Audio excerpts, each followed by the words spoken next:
I had the distinct pleasure of growing up in Memphis. Both of my parents were born and raised there, so I had family everywhere.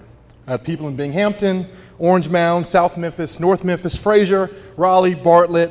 All the neighborhoods you can think of is where I had family. And I went to church smack dab in the middle of downtown.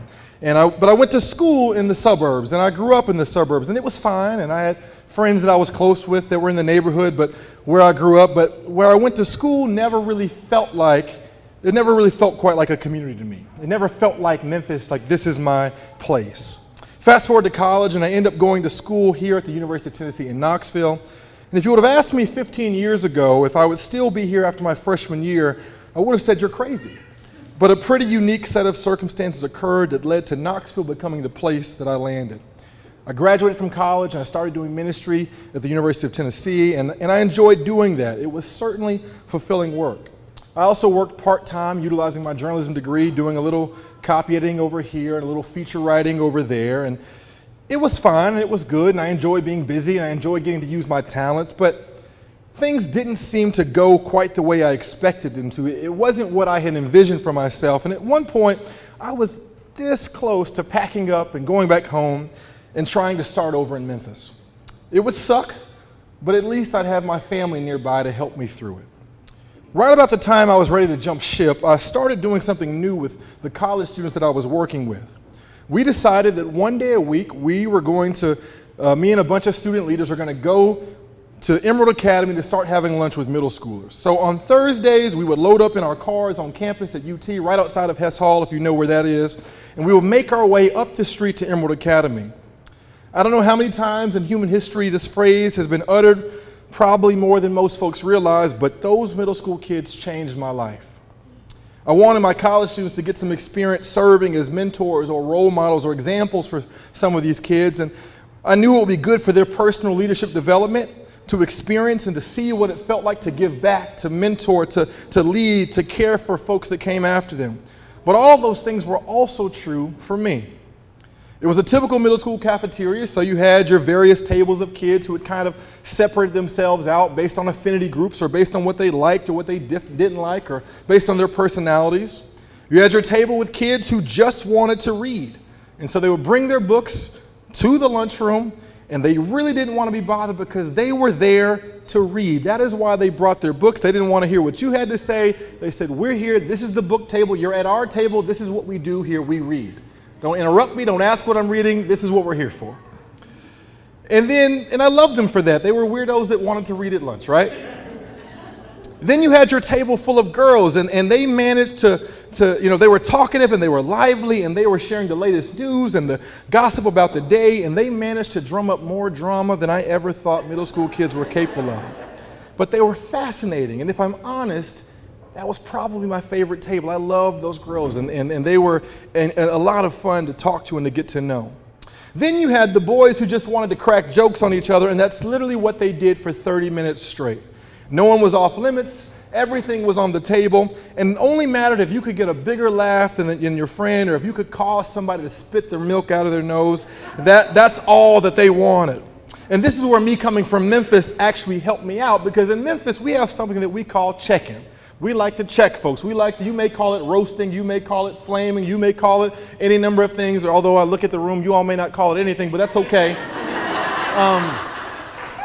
But that's what we did, right? And so they were quite thrilled that I was able to raise the level of their insult game. And so don't tell anybody, I'm not proud of it, but in Memphis, that's what we do. So they were appreciative of some new insights into how to make folks laugh as you try your best to hit your friends where it hurts. It was all a lot of fun, and it was life-giving in ways that I was not prepared for.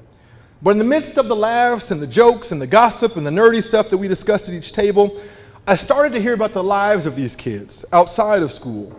The real things in their lives started to come up. The things that break your heart when you hear about them.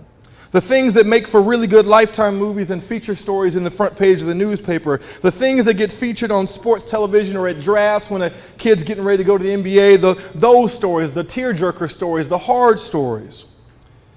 These things were real things about trauma and about abuse and about neglect and about poverty.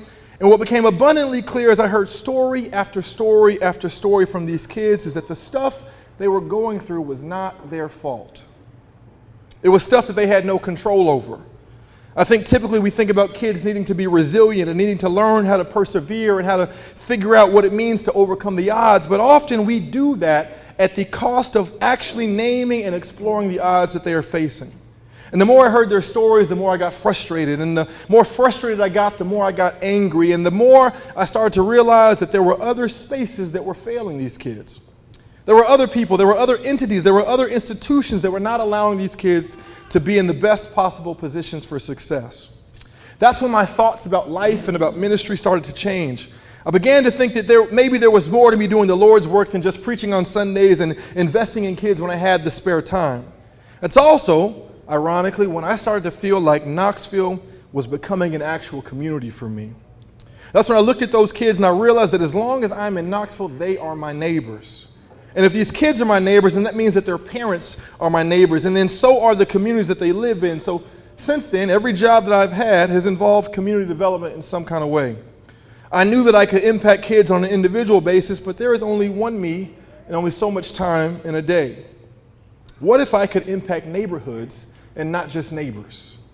That's when I began to get more interested in advocacy and justice work, and I realized that I could have a real impact on countless lives by trying to affect change in the environment as well as the individual.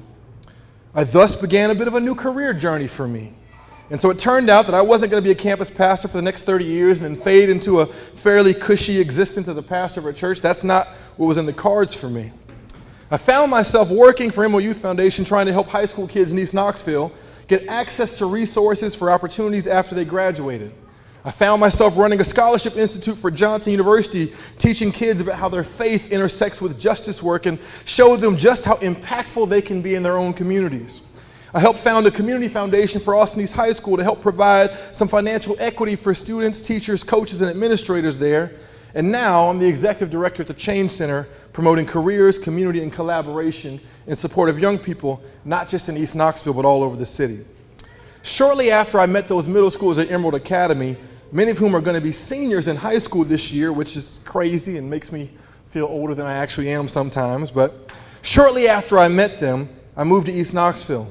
And not the nice side of East Knoxville where all the white people are either. I'm kidding, but not really. And I can honestly say that East Knoxville is home. These are my neighbors, these are my people, and they even let me say beep beep at AE events without me getting cussed out, which is an honor that I don't think you can quantify. If you've ever been to an event where Austin East is, you know that the beep beep is a sign that you are really a part of the community. And the greatest compliment I had gotten recently is, oh, what year did you graduate from Austin East? And I said, oh, I'm from Memphis, but thank you very much. I appreciate that. Knoxville is home, and it's my city. And I think one of the biggest things I've learned in the last several years is this. It's not always about what a city has or does that determines whether or not you're in the right place. I think it has a lot more to do with how you choose to see who is already there. When you can view the people around you as your neighbors, then you have no choice really but to want what's best for the neighborhood.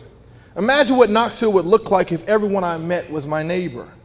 I dream of that sometimes, and I absolutely love what I see. Thank you guys for listening tonight, and thanks for being my neighbor. And now that I heard that last line out loud, that probably sounded a little bit more like Mr. Rogers than I intended, but there are worse people to be compared to, right? Thank y'all and good night.